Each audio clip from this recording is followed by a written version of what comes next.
I am well aware of what has been happening in Syria for the last 60 years or more. No one has to lecture to me. I know the history. Okay?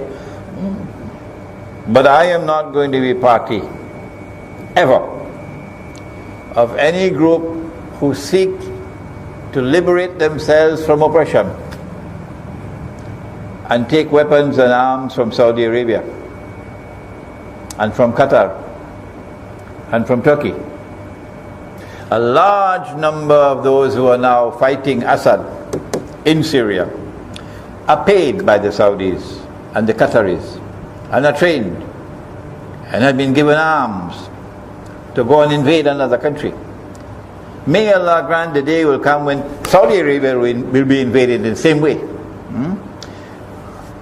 Qatar and Saudi Arabia are Zionist countries. Oh yes. Allah says in the Quran, وَمَنْ يَتَوَلَّهُمْ مِنْكُمْ فَإِنَّهُ مِنْهُمْ.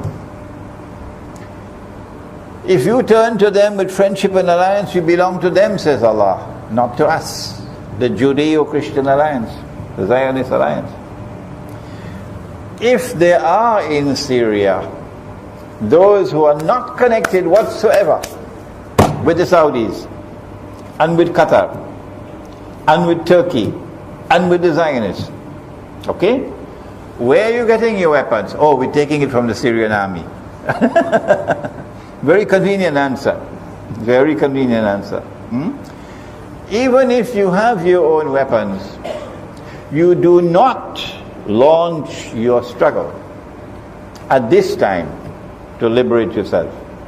This is the wrong time, because you're going to be used as guinea pigs. Whatever success you achieve will be beneficial to them.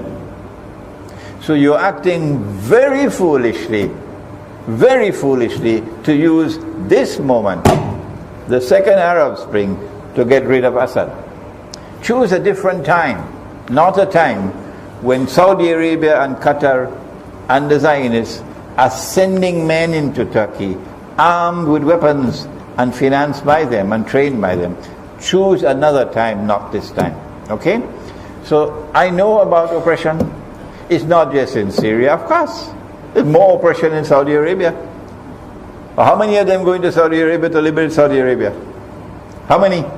They'll never do that. They will never do that. Never do that. What kind of jihad is that? They don't even think about that. Hijaz is the heart of Islam. The Hajj is today under Zionist control. That's worse than Assad anyway. How many of them are prepared to go to Saudi Arabia to wage jihad? None. How many will go to Qatar to liberate Qatar? None. How many will go to Turkey to liberate Turkey from NATO control? None. But you want to get rid of Assad. I am not a supporter of the Syrian government. No. But I'm not going to be taken for a ride by those who want to use this moment to overturn this government. Because I know when Assad falls, then Syria will become another Libya. If that is what you want, that is what you'll get. We don't want that. We don't want that. We want that day to come when Imam al-Mahdi will be there in Damascus, your city, and Dajjal will be there, your city, and Nabi Isa alayhi salam returns, your city. Damascus is too important. From the time Assad falls, what you call the greatest enemy of the Muslims, Russia, is Rome. You should first of all prove that I am wrong. When I say Rome in the Quran is Russia today, prove me wrong. Prove to me that Rome today is the Roman Catholic Church in Vatican, and Rome today is the Anglo-American Alliance. It's only either Eastern Christianity or Western Christianity. Which one? Which one is Rome? The Quran speaks about Rome and speaks positively about Rome. And Nabi Muhammad alayhi salatu wasalam said we'll make an alliance with Rome. And guess who's made alliance already? Iran. Iran has already made an alliance with Rome. So those who want to consider Russia as their greatest enemy of the Sunni Muslims, go ahead.